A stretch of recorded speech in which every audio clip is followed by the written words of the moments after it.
Lucas 22, por favor. Quiero enseñarles lo que la cena del Señor es. Lucas 22, 19. Lucas 22, 19. Lo primero que es la cena del Señor es un servicio conmemorativo. Eso es lo que estamos haciendo esta noche. Cada vez que nos reunimos para observar la cena del Señor, se lleva a cabo un servicio conmemorativo. En inglés es un memorial service, un servicio memorial. Ya está prendido. La tecnología ya me está sacando de quicio. Lucas 22, 19. ¿Ya lo encontraron? Y tomó el pan y dio gracias y lo partió y les dio diciendo: esto es mi cuerpo que por vosotros es dado. Haced esto en memoria de mí. Es una ordenanza conmemorativa para miembros de la iglesia local. Se observa participando dos elementos: pan sin levadura y el jugo de la vid, jugo de uva, 100% de la vid. El pan es sin levadura porque representa el cuerpo de Cristo. Y el cuerpo de Cristo, Cristo nunca pecó. En la Biblia la levadura es simbólica del pecado. Entonces, por eso usamos pan sin levadura. Se nos estaba acabando el pan en lo que usamos para la cena del Señor. Le pedí al hermano Enrique que fuera a comprar cierto pan, y no en cualquier lugar se compra. Tiene que ser pan sin levadura por lo que representa. También el jugo no puede ser vino fermentado, porque la fermentación es un proceso de corrupción y no sería una buena representación de la sangre de Cristo, porque el jugo de uva representa la sangre de Cristo, y la sangre de Cristo es sin mancha, es pura, es divina. Entonces se observa participando los dos elementos, el pan y el jugo de la vid. Tercero, es con el fin de conmemorar la muerte de nuestro Salvador. Es un servicio memorial, un servicio conmemorativo, para recordar el precio que fue pagado por nosotros en la cruz del Calvario. Amén. Y luego debe ser precedida, o debemos de acercarnos a ella, no sin antes habernos examinado personalmente y haber confesado pecados al Señor. El día de ayer que le compartía a ese joven José, le dije: yo peco todos los días, porque me estaba diciendo cómo hay tantos cristianos hipócritas que dicen una cosa pero viven de diferente manera. Y le dije: es cierto, los tropiezos más grandes para la causa de Cristo somos los cristianos, por no cuidar nuestro testimonio. Pero tengo noticias para ti: el hecho de que aceptas a Cristo no quiere decir que nunca vas a pecar. Todos los días pecamos, todos los días le fallamos al Señor. La cosa es que el cristiano no debería estar a gusto con su pecado. El cristiano no debería estar cómodo con su pecado. Debería ser como un cáncer. Es como un cáncer que va carcomiéndolo a uno por dentro. Debería de querer rápido sacarlo lo más pronto posible. Y la Biblia dice que la sangre de Jesucristo, su Hijo, nos limpia de todo pecado. Que si confesamos nuestros pecados, Él es fiel y justo para perdonar nuestros pecados y limpiarnos de toda maldad. Pero esto tiene que hacer. Si diario pecamos, ¿qué tan seguido deberíamos confesar nuestros pecados al Señor? Diariamente. Pero especialmente antes de acercarnos a participar, voy a decirlo de esta manera: antes de atrevernos a venir a participar del pan y el jugo de la uva. Porque es como una cachetada que le damos al Señor, a lo que Él hizo por nosotros en la cruz del Calvario. Venir a participar sin haber confesado pecados. Amén. Ahora los católicos dicen que hay que ir a confesarte con el cura. antes de comulgar. Ahorita les voy a explicar un poquito acerca de eso, ¿verdad? Pero un hombre no te puede perdonar pecados. Un pecador no puede perdonar pecados a otro pecador. Pero sí necesitamos confesarnos directamente con Dios. La Biblia dice que podemos, el cristiano, solo el cristiano puede acercarse confiadamente hasta el trono de la gracia para alcanzar misericordia y hallar gracia para el oportuno socorro. Amén. Entonces, debe ser precedida por un tiempo de autoexaminación. Segundo, la cena del Señor es simbólica, no es literal. Es una ordenanza para la iglesia, no es un sacramento. Mateo 26, 26, vaya ahí conmigo, por favor. Mateo 26. Mateo 26, versículo 26 al 28. Y mientras comían, tomó Jesús el pan y bendijo y lo partió y dio a sus discípulos y dijo: tomad, comed, esto es mi cuerpo. Ahora, ¿usted cree que el Señor literalmente estaba diciendo que ese pan era su cuerpo? ¿Literalmente? No. Es una manera simbólica de cómo hablar. Versículo 27, y tomando la copa y habiendo dado gracia, les dio diciendo: bebed de ella todos, porque esto es mi sangre del nuevo pacto, que por muchos es derramada para remisión de los pecados. El Señor, obviamente, ese jugo de la vid no era su sangre literalmente. El Señor les estaba hablando simbólicamente. Este pan es mi cuerpo, representa mi cuerpo. Todavía el Señor no moría en la cruz, iba a rumbo a la cruz. Esta es lo que se conoce como la última cena, el Last Supper, ¿verdad? Y entonces el Señor está observando la cena con ellos, hablándoles del nuevo pacto en su sangre.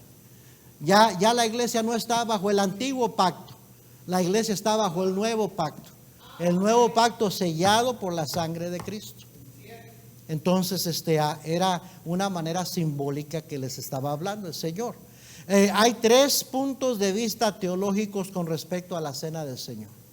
El primero es la doctrina de la transubstanciación. Esta es la enseñanza católica, que enseñan que la cena, ¿verdad? La cena del Señor es un acto sobrenatural, que sucede, algo sobrenatural sucede en el momento que el sacerdote repite unas palabras ceremoniales. Y en ese momento que él hace esa oración en latín, porque se debe de hacer en latín, no sé por qué, el pan se convierte en el cuerpo literal de Cristo. Y el jugo de la vid o el vino, en muchos casos, porque sí usan vino fermentado en muchos casos, se convierte en la sangre literal de Cristo. A propósito, el nombre misa significa sacrificio. Y entonces ellos literalmente, cada vez que tienen misa, están sacrificando nuevamente a Cristo. Eso es una blasfemia. Digo, si lo vemos por lo que realmente es una blasfemia y es una herejía, sí, y una burla en contra de la doctrina de la salvación. Porque la Biblia dice claramente que así como Cristo murió una sola vez por los pecados, amén. Entonces, Cristo no puede seguir siendo crucificado al antojo de los hombres cuando ellos se les place en cualquier servicio o ceremonia. No es necesario. Cuando Cristo murió en la cruz de Calvario, pagó de una vez por todas por todos nuestros pecados. Entonces, ellos practican eso pensando que literalmente el sacerdote tiene poder, autoridad dada de parte del Vaticano y de parte de Dios, dicen, para convertir el pan, la hostia, en el cuerpo de Cristo. Y que cuando la parten, porque la parte está sacrificando a Cristo. La mayoría de católicos no saben esto. Nada más se la comen, digo, sin preguntar, sin saber. Pregúntele al católico típico, ¿cuál es la doctrina de la transustanciación? ¿Qué es eso? No sabe. En primer lugar, no está en la Biblia. No es bíblico. Es una doctrina que se formó, que se hizo, que se inventó en uno de los concilios del Vaticano. Tiene su fecha de origen y todo, pero no es bíblico. Entonces ellos creen que la hostia se convierte en el cuerpo de Cristo y el jugo de la vid se convierte en la sangre de Cristo. Entonces alguien cuando se come la hostia está comiéndose el cuerpo de Cristo. Y cuando se bebe del jugo de la vid o del vino, que está bebiéndose la sangre de Cristo. Y lo sacan de las palabras de Cristo en Juan capítulo 6, cuando Él dijo: el que no comiere de mi carne, el que no bebiere de mi sangre. Pero el Señor estaba hablando simbólicamente. ¿Cómo sabe eso, pastor, que el Señor estaba hablando simbólicamente? Bueno, Jesús mismo, oiga bien, estuvo presente para instituir la ordenanza. Así es que ni el pan ni el jugo eran literalmente su cuerpo y su sangre, porque Él todavía no había sido sacrificado. Segundo, la idea de comer y beber carne y sangre de un ser humano, de quien sea, va en contra de las leyes ceremoniales para el judío y de la misma ley moral de la palabra de Dios para todo ser humano. Mire Levítico 3:17, por favor. Levítico 3:17.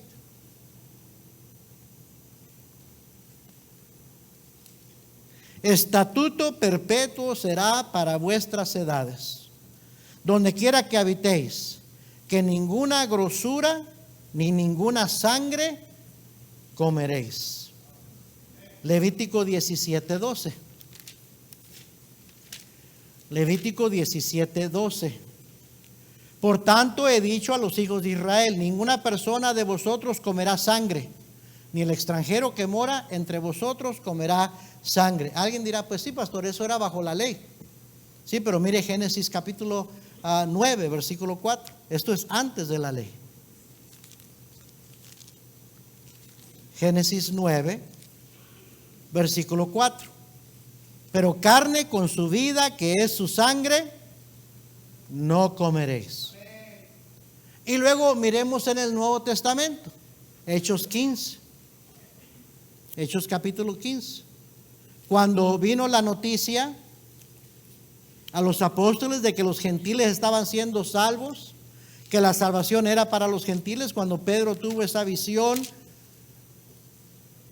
y Dios le reveló que los alimentos, no había alimentos inmundos y que los gentiles también eran aceptos delante de Dios, y vino a decirle a los apóstoles, ellos entendieron que verdaderamente la salvación se estaba extendiendo a los gentiles también.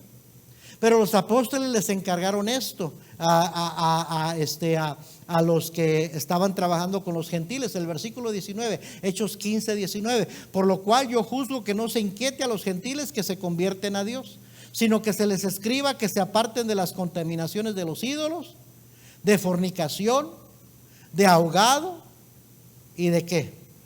Y de sangre. ¿Qué es ahogado? Yo no sé, no lo he estudiado. Pero ¿idolatría sigue siendo pecado? ¿Es correcto que un cristiano se haga de ídolos y adore a ídolos? Eso era bajo el Antiguo Testamento y es bajo el Nuevo Testamento también. ¿La fornicación era pecado en el Antiguo Testamento? ¿Es pecado en el Nuevo Testamento? ¿Es pecado para el cristiano? ¿No debe de fornicar? Hay ciertas leyes que Cristo no abrogó. Cristo vino a cumplir la ley. Lo que abrogó fue la ley ceremonial, pero no la ley moral de Dios. La fornicación sigue siendo pecado y el cristiano debe de abstenerse de fornicar. Y también de la sangre. Y mire más adelante ahí en el versículo 28. Porque ha parecido bien al Espíritu Santo, están reconociendo, el Espíritu Santo es la autoridad final. Porque ha parecido bien al Espíritu Santo y a nosotros, los apóstoles, no imponeros ninguna carga más que estas cosas necesarias. O sea, no les vamos a imponer cargas judaicas, de ceremonias judías a los gentiles. A eso se referían. Excepto estas cosas necesarias. Versículo 29. Que os abstengáis de lo sacrificado a ídolos ¿Qué es lo que sigue ahí? De sangre, de ahogado y de fornicación, de las cuales cosas si os guardareis, bien haréis. Pasadlo bien. Entonces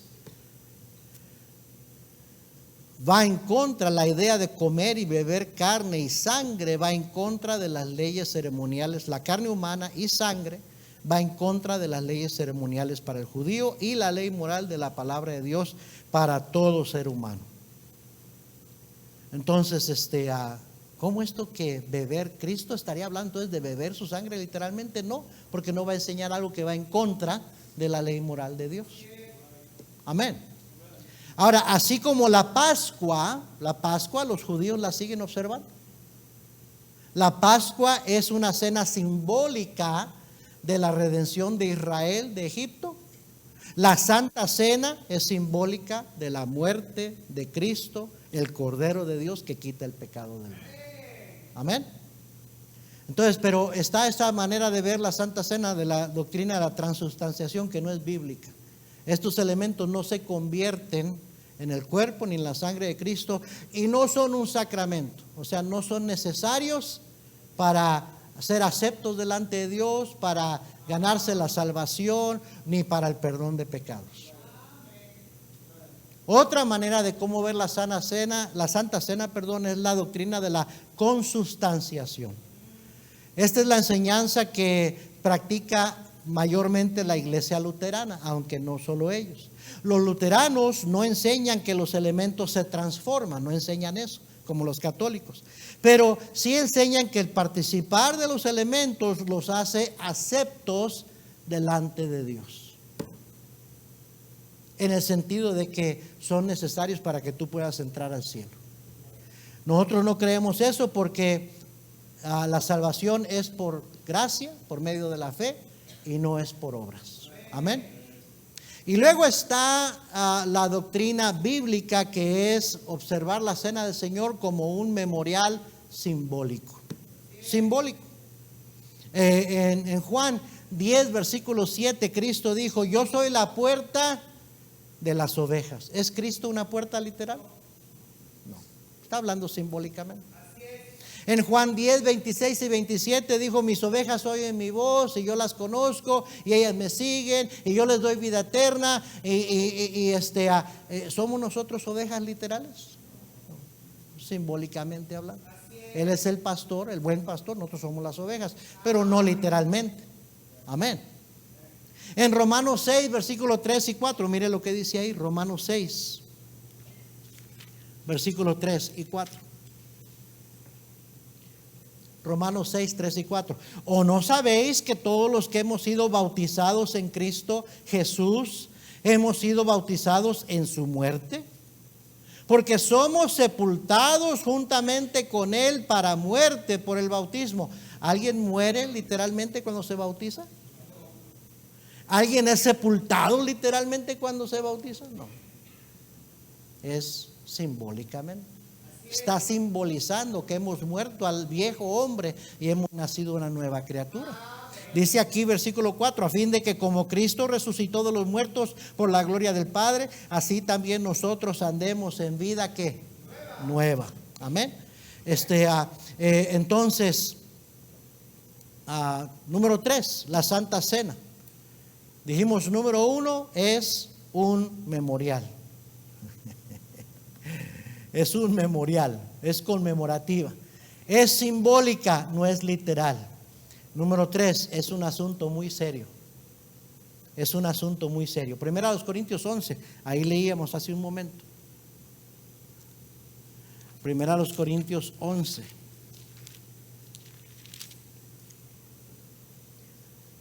Versículo 27. No es un juego, no es nada de que tomarlo a la ligera. Es un asunto serio. ¿Ya lo encontró? Primero a los Corintios 11, 27. De manera que cualquiera que comiere este pan o bebiere esta copa del Señor, ¿cómo dice? Indignamente, será culpado del cuerpo y de la sangre del Señor. Es como que si tú mataste a Cristo. Vayan a apagar el aire acondicionado, por favor. Versículo 28. Por tanto, pruébese cada uno a sí mismo y coma así del pan y beba de la copa. Porque el que come y bebe, y ahí está otra vez esa palabra. ¿Qué dice? Indignamente, sin discernir el cuerpo del Señor, juicio come y bebe para sí. Ay, ay, ay. Juicio come y bebe para sí. Usted no debería estarse durmiendo en este servicio. Digo, si usted es cristiano, esto es cosa seria, debería estar bien interesado, porque lo último que usted quiere es estar comiendo y bebiendo juicio para usted mismo. Amén. Young person, I hope you understand this. Muchos de ustedes dicen, no, I accepted Christ, yo ya me bauticé, yo puedo participar. ¿Realmente estás listo para participar de la cena del Señor? Do you understand the consequences? Las consecuencias de participar indignamente. Así como estás ya suficientemente grandecito, grandecita para entender la diferencia entre el bien y el mal y ser responsable delante de Dios por tu pecado, tú eres responsable delante de Dios por comer indignamente de la mesa del Señor. So you better pay attention. You don't get a free pass. Sí. Stand up.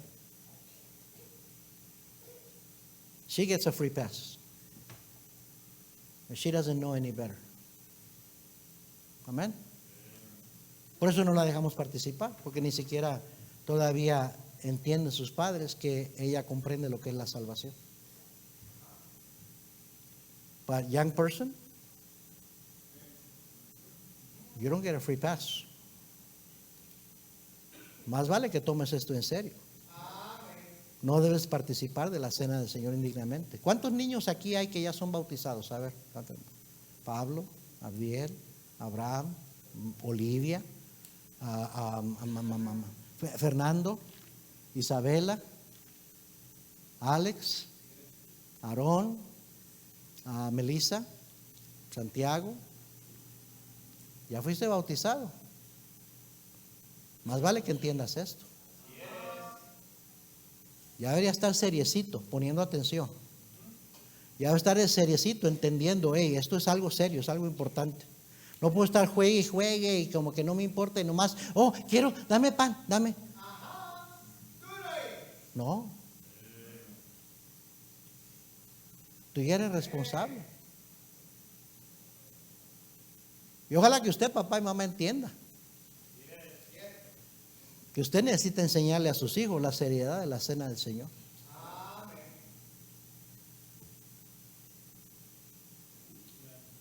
Dice la Biblia, el que come indignamente, juicio come y bebe para sí. Versículo 30, por lo cual hay muchos enfermos. No toda enfermedad es a causa del pecado, pero de que sí hay enfermedad causada por el pecado y la desobediencia, sí lo hay, la Biblia lo enseña. Santiago capítulo 5, léelo, ahí está. Hay gente que está enferma como disciplina del Señor.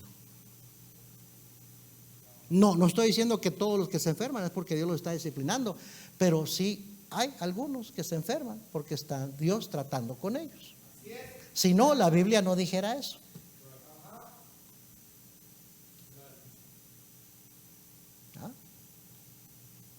No juegues con la cena del Señor, porque puede ser que Dios trate contigo de esa manera, con una enfermedad. Dice, por lo cual hay muchos enfermos. Y dice, y debilitados. No está hablando de debilidad física, está hablando de debilidad en general. ¿Qué quiere decir eso? Sí, que nomás no puedes salir adelante, todo te sale mal. En vez de ver progreso, estás estancado. ¿No estará el Señor queriéndote decir algo? Por eso no te va bien. El cristiano, todo lo que hace, cuando tiene la bendición de Dios, mayormente debería salirle bien, porque tiene a Dios ayudándole. Pero cuando Dios no te ayuda, y a lo mejor no te ayuda porque estás en desobediencia al Señor. Dios no puede bendecir a un hijo desobediente. Ya sabemos eso, se los he enseñado siempre, lo hemos visto en la Biblia. Dios no puede bendecir a un hijo desobediente. Entonces dice, muchos están debilitados. Muchas veces esa es la manera que Dios está tratando de llamarnos la atención. Porque es un problema tras otro problema, un fracaso tras otro fracaso, contratiempo tras otro contratiempo, y parece que aquí ya me pasó esto, ya me pasó esto otro. No, hombre, ¿qué? Ando salado. No, no andas salado. A lo mejor Dios está tratando contigo. Debilitado. Amén. Y dice, y otros duermen. ¿Está hablando ahí la Biblia de dormirse como se va a dormir en la noche en cama? No, está hablando de morir. Hay cristianos que Dios les había quitado la vida. Y hay varios ejemplos en la Biblia. Amén. A ese hermano que estaba en la iglesia en Corinto fornicando con la mujer de su padre, el apóstol Pablo mandó que lo echaran fuera de la iglesia. Si no se arrepentía, que lo echaran fuera, dice, para destrucción del cuerpo, a fin de que el espíritu sea salvo en el día del Señor. Pues es salvo, pero anda viviendo mal, anda desobediente, sabe que está mal, no le importa, no se arrepiente, échenlo fuera. ¿Sabes que la iglesia es un lugar de protección para el cristiano? Más específicamente, cuando estás dentro de la voluntad de Dios, hay una barrera de protección alrededor de tu vida. Pero salte de la voluntad de Dios y quedas expuesto a que el diablo, que es el león rugiente que anda buscando a quien devorar, te agarre fácilmente. Entonces, algunos cristianos hasta mueren por no querer arreglar lo que necesitan arreglar con el Señor, por participar de la cena indignamente. Entonces esto es cosa seria. ¿Sí me está siguiendo, hermano?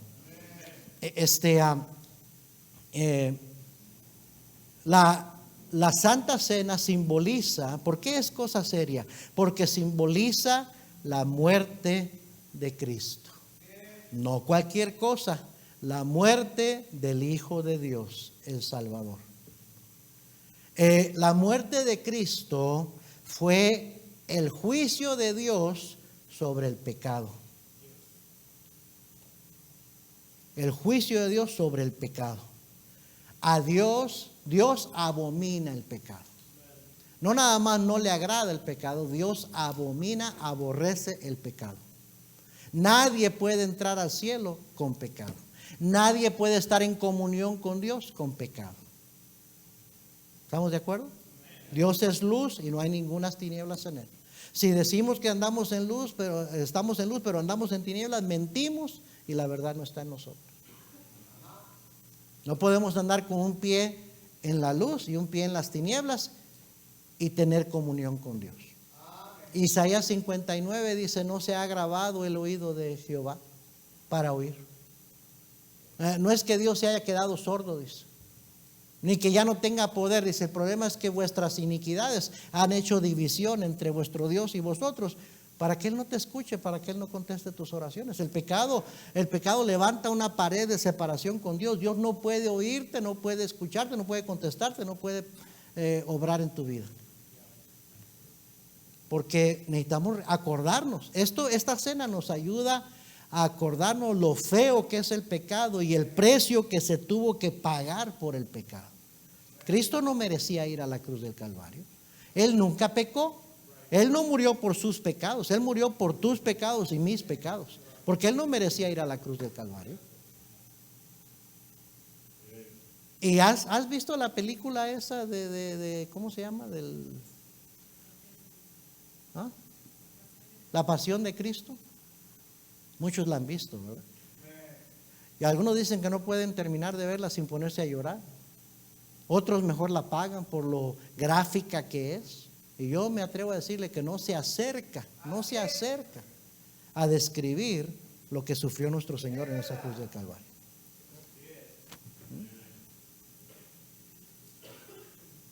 No hay muerte, nunca ha habido muerte más cruel, más vergonzosa, más despiadada que la muerte por crucifixión. Y eso fue lo que Cristo hizo voluntariamente, porque se tenía que pagar el pecado, para satisfacer la justicia de Dios. Dios es un Dios justo y el pecado se tiene que pagar. La paga del pecado es muerte, y Cristo fue a dar su vida en la cruz de Calvario por su pecado y mi pecado, no por los pecados de Él. Él no pecó, Él no merecía. Dice la Biblia en Isaías 53, 5 y 6: mas Él herido fue por nuestras rebeliones, molido por nuestros pecados. El castigo de nuestra paz fue sobre Él, y por su llaga fuimos nosotros curados. Todos nosotros nos descarriamos como ovejas, cada cual se apartó por su camino, mas Jehová cargó en Él el pecado de todos nosotros. La Santa Cena nos ayuda a recordar eso, el precio que se pagó por nosotros, por nuestra salvación. Primera de Pedro 2:24 dice: quien llevó Él mismo nuestros pecados en su cuerpo sobre el madero, para que nosotros, estando muertos a los pecados, vivamos a la justicia, y por cuya herida fuisteis sanados. ¿Se le haría chistoso a usted, le caería en gracia que alguien se comportara irrespetuosamente o burlonamente de la muerte de un ser querido suyo?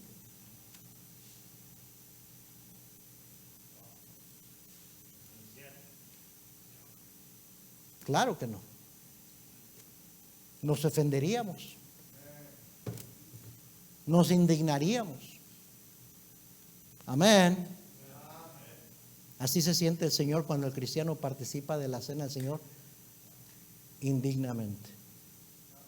Como que me están dando una cachetada, se están burlando de mí, se están burlando de mi hijo, se están burlando del sacrificio que yo estuve dispuesto a hacer por tus pecados. Wow. Es por eso que participar de la cena sin confesar pecados es invitar el juicio de Dios sobre su vida. Eso es lo que es provocar la ira de Dios. Amén.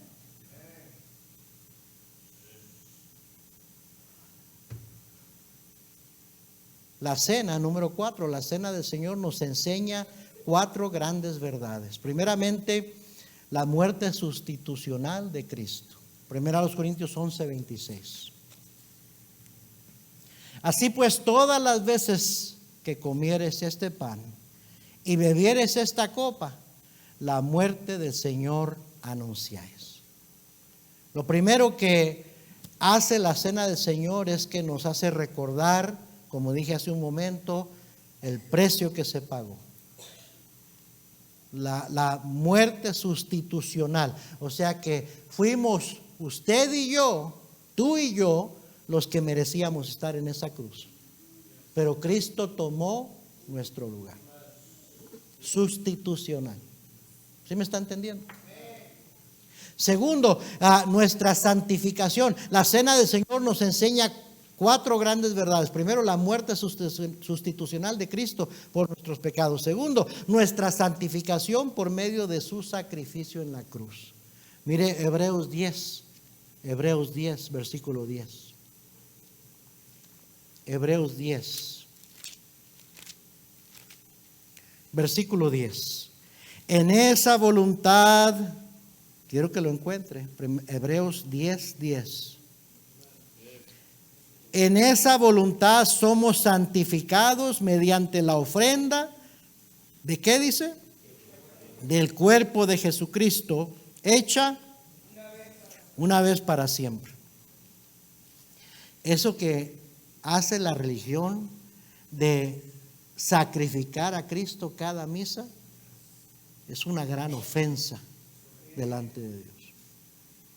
Es una gran ofensa contraria a las enseñanzas de la palabra de Dios. Cristo fue ofrecido una sola vez por nuestros pecados, para siempre. Versículo 11. A propósito, esa gente que dicen, yo acepto a Cristo todos los días, creo yo que no han entendido lo que es la salvación. quiere decir que realmente nunca han aceptado a Cristo. El joven de ayer me dijo eso. Yo le acepto todos los días. Isn't that right? Yo le acepto todos los días. Precisamente por eso necesitas ser salvo, porque no has entendido lo que es la salvación. A Cristo no es necesario aceptarle todos los días. El momento que tú aceptas a Cristo, dice la Biblia, de modo que si alguno está en Cristo, nueva criatura es. Las cosas viejas pasaron y aquí todas son hechas nuevas. En ese momento fuiste lavado de todos tus pecados. En ese momento fuiste santificado. En ese momento fuiste hecho un hijo de Dios. Una vez para siempre. Amén. Dice versículo 11. Y ciertamente todo sacerdote, porque los judíos también tenían sacerdotes, y ciertamente todo sacerdote está día tras día ministrando y ofreciendo muchas veces los mismos sacrificios. Suena como la iglesia católica, ¿verdad? ¿Sabe usted que la iglesia católica es una mezcla de judaísmo, cristianismo y paganismo? ¿Sí? Por eso tienen tantos ídolos. Los paganos tienen ídolos. Creen en Cristo, creen en la Trinidad, pero elevan a María, la madre de Jesús, le llaman la madre de Dios. Dios no tiene mamá. Dios no tiene mamá, porque no hay nadie antes de Dios. Dios es eterno. ¿Fue María una gran mujer? Claro que sí. Fue una gran mujer. Bendecida por Dios. Bendita entre todas. Bendita quiere decir bendecida entre todas las mujeres, porque Dios la escogió a ella. Una mujer con un corazón para el Señor. Pero eso quiere decir que le debes orar y rezar y que ella te puede conceder tus peticiones. No, eso no enseña la Biblia. Amén. Eso es idolatría. Porque la Biblia dice que Cristo debe ser preeminente. O sea, nada debe de tomar lugar aparte de Dios en nuestras vidas. Cualquier cosa que toma primer lugar antes que Dios en nuestras vidas, u objeto de culto, de adoración, ya es un ídolo. Puede ser tu trabajo, puede ser el dinero, puede ser un hijo, puede ser tu familia. Nada debe ser antes que Dios en tu vida. Nada, nada, nada. Debería darte temor cristiano. Poner tu trabajo como excusa para no vivir para el Señor, porque Dios te puede quitar ese trabajo. Dios te puede quitar la salud para que no puedas trabajar. Debería darte temor poner de excusa al niñito, a la niñita que está malito, que no quiere venir a la iglesia. Algunos dicen, es que el niño no quiere venir a la iglesia. Dios te puede quitar ese hijo. Dios ve que eso es un tropiezo para ti. Dios te lo puede quitar. Él da vida y Él quita vida. Él tiene todo el derecho. Él es soberano. Tú pones dinero antes que Dios. Dios te puede quitar tu dinero. Te puede dejar en la ruina. Así como Dios te puede proveer, Dios te puede quitar todo. El cristiano teme a Dios. El principio de la sabiduría es el temor de Jehová. Los insensatos desprecian la sabiduría, pero el cristiano no. Amén. Con el temor de Jehová, la vara y la corrección dan sabiduría. Y con el temor de Jehová, los hombres se apartan del mal. Es por eso que el temor de Jehová es limpio, dice la Biblia. Es puro. No hay nada de malo. El cristiano, si no temes a Dios, algo está mal en tu vida. A lo mejor no eres cristiano. El impío no teme a Dios, por eso es que vive como vive. Pero el cristiano teme a Dios y por eso se aparta del mal. Cuando no tienes temor a Dios, se te hace fácil pecar. Amén. Sigamos leyendo Hebreos 10, 12. Perdón, Sí, pero Cristo, habiendo ofrecido una vez para siempre un solo sacrificio por los pecados, se ha sentado a la diestra de Dios. De ahí en adelante esperando hasta que sus enemigos sean puestos por estrado de sus pies. Porque con una sola ofrenda, ¿cuál fue la ofrenda? Su cuerpo. Con una sola ofrenda hizo perfectos para siempre a los santificados. Amén. Ustedes los cristianos se creen muy. Pues me creo que soy un hijo de Dios. Y que soy perdonado, justificado, santificado, redimido. Y que tengo un hogar en el cielo esperándome a mí. Pero no porque sea mejor que nadie más. Soy un vil pecador igual o peor que otros. Simplemente que reconocí mi necesidad de Cristo y le pedí que me salvara. Y por su gracia soy salvo. Y sí, como hijo de Dios, la Biblia dice, no lo digo yo, la Biblia dice que tenemos un lugar especial en el corazón de Dios. Amén.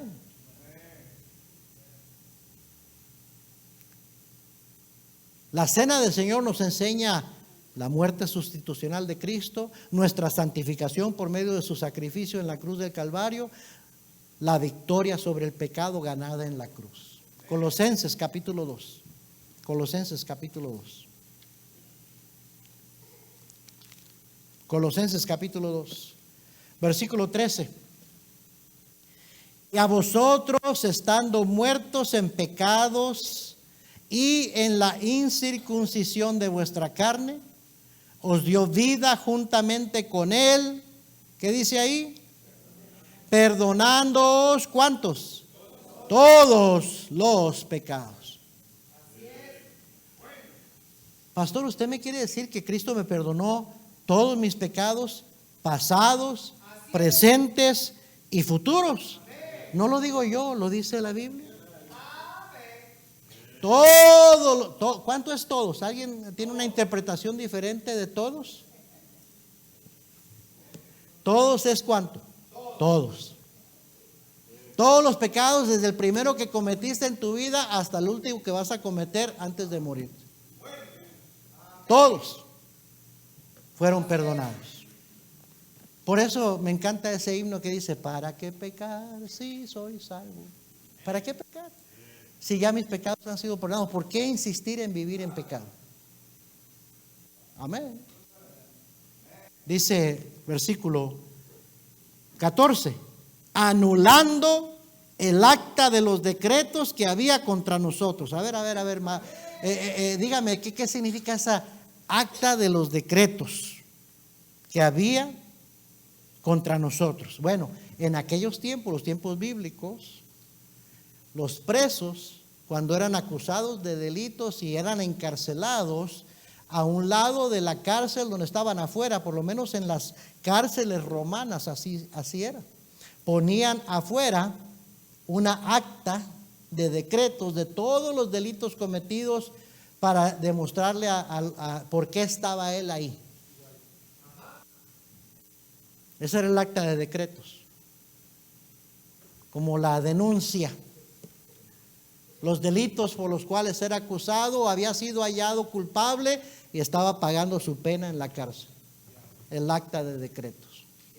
Entonces, cuando Pablo dice eso, en los tiempos bíblicos, en la región de Colosa, los colosenses entendían perfectamente, porque era una área, una región bajo el imperio romano. Y quizás ya había hermanos que habían estado en la cárcel. A propósito, ¿sabe que hay un montón de cristianos en la cárcel hoy en día? Por eso hay ministerios de la cárcel. Hay hermanos en Cristo en la cárcel. ¿Se acuerdan que Cristo dijo que porque visitasteis a los que estabas en la cárcel, me visitasteis a mí? Hay hermanos en Cristo en la cárcel por delitos cometidos. Los alcanzó la justicia y ahí están pagando las consecuencias de sus hechos. Amén. Entonces ellos entendían lo que era el acta de decretos. Y mire lo que dice ahora, hablando del acta de decretos de nuestros pecados delante de Dios, dice, anulando el acta de los decretos que había contra nosotros, que nos era contraria, que nos condena a la condenación, al infierno. Cristo la anuló, la quitó de en medio y la clavó en la cruz, clavándola en la cruz. Wow, qué preciosa es la salvación. No es que yo soy salvo porque no tengo pecados. Soy salvo porque Cristo tomó mis pecados y los clavó en la cruz. Mi culpa, mis delitos, y los pagó en la cruz. Amén. Dice versículo 15: y despojando a los principados y a las potestades, los exhibió públicamente, triunfando sobre ellos. ¿Dónde? En la cruz. Es por eso que la cena del Señor nos enseña la victoria ganada sobre el pecado en la cruz del Calvario. Y por último, la cena del Señor nos enseña el regreso de Cristo por los suyos. Amén. Primera a los Corintios 11:26.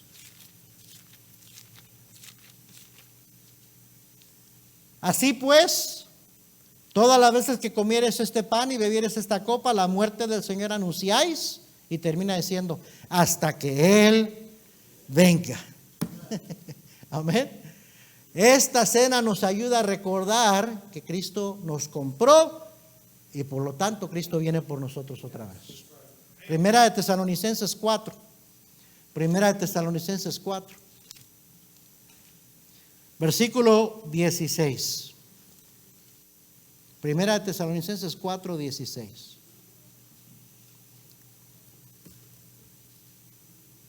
¿Ya lo encontró? Porque el Señor mismo, con voz de mando, con voz de arcángel y con trompeta de Dios, descenderá del cielo, y los muertos en Cristo resucitarán primero. Luego nosotros, los que vivimos, los que hayamos quedado, seremos arrebatados juntamente con ellos en las nubes para recibir al Señor en el aire, y así estaremos siempre con el Señor.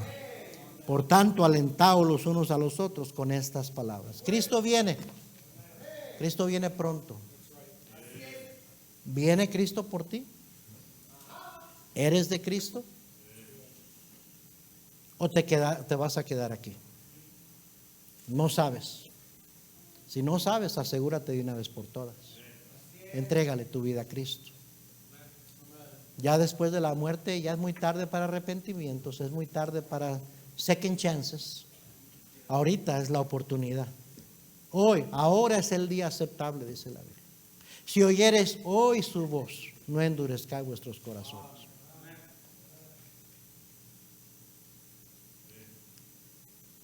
Cristo viene pronto.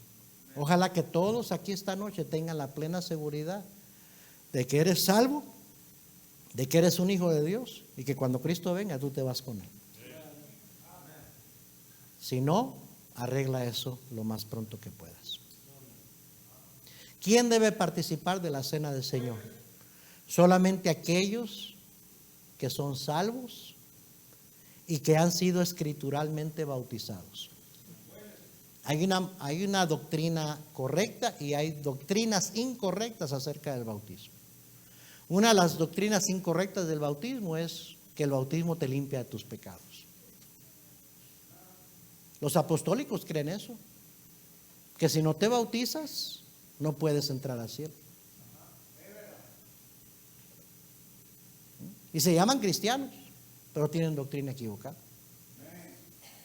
Y me atrevo a decir que mucho cristiano, mucho creyente, es que está sin ser bautizado, no se bautizan porque dicen, híjole, es que ya una vez que me bautice ya no puedo pecar. Esa es una doctrina equivocada del bautismo. Es una meta inalcanzable. Nunca te vas a bautizar porque nunca vas a dejar de pecar. Amén. Es que el bautismo te hace que tu nombre esté inscrito en el libro de la vida. Esa enseñanza no está en la Biblia.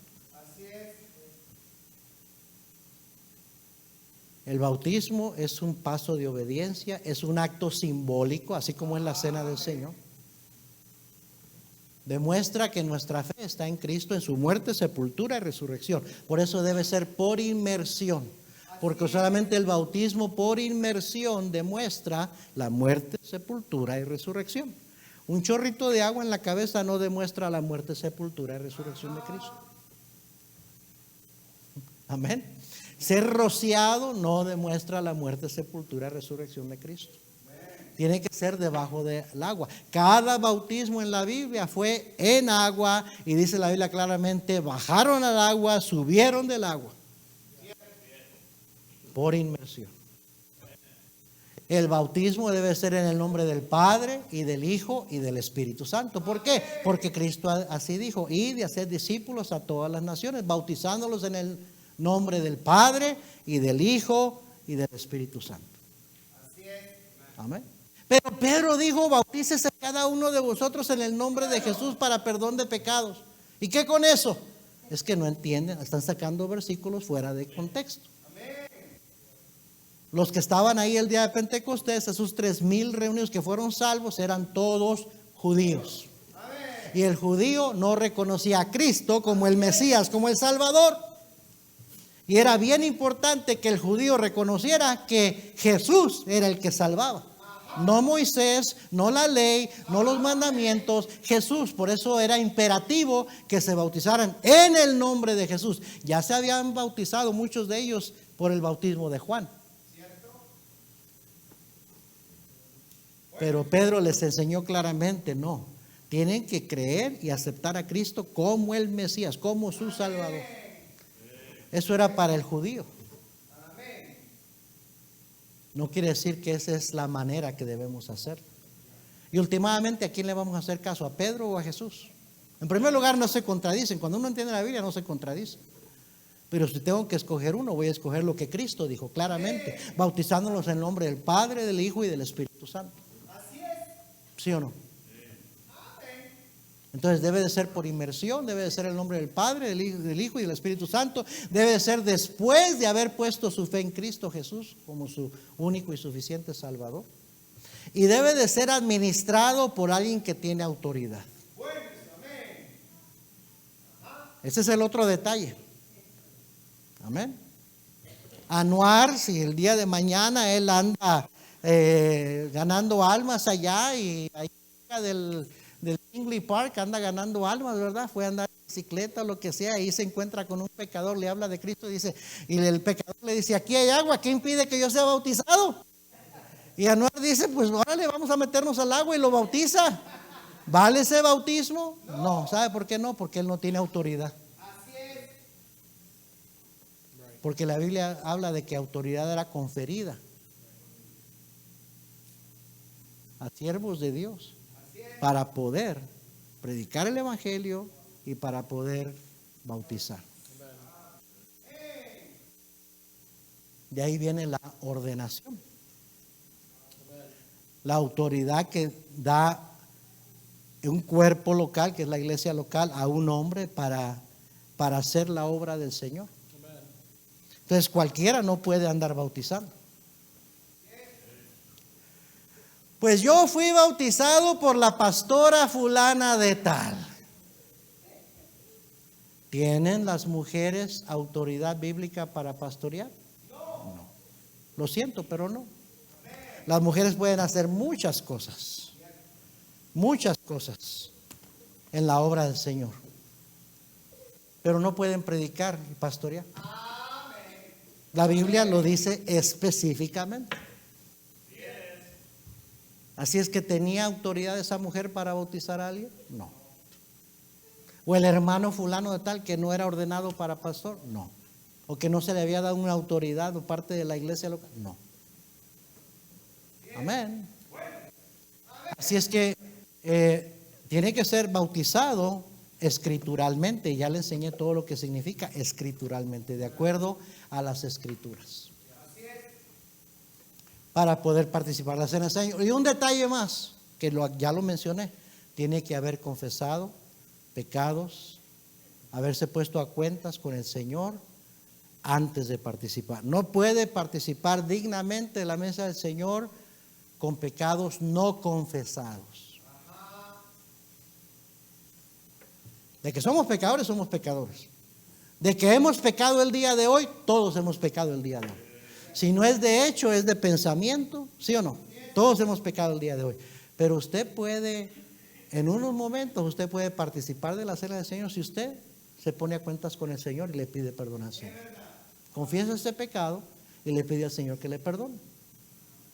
Amén. Pastor, ¿y qué tal si el día de mañana lo vuelvo a cometer? ¿No soy un hipócrita? Pues sí. Pero no. Porque si usted sinceramente está arrepentido y le pide perdón al Señor, el Señor le perdona ahorita y le limpia de todo pecado. Y no se cansa el Señor de que yo siga repitiendo el pecado. No, no se cansa. La misericordia de Dios son nuevas cada mañana. Cuando abundó el pecado, sobreabundó la gracia. Ese es nuestro Dios. Amén. ¿Se va a sentir mal usted? Claro. En vez de vivir en victoria, va a vivir derrotado. Dios no quiere que viva derrotado. ¿No quiere vivir derrotado? Entonces pídale, Señor, ayuda para no seguir cayendo en ese pecado. Pero de que Dios le perdona, Él le perdona. Si usted es sincero, Él le perdona. Porque a Dios no lo podemos engañar, porque Dios sabe si somos sinceros o no somos sinceros. Amén. Vamos a orar, todos cerrados. Señor, bendice esta invitación.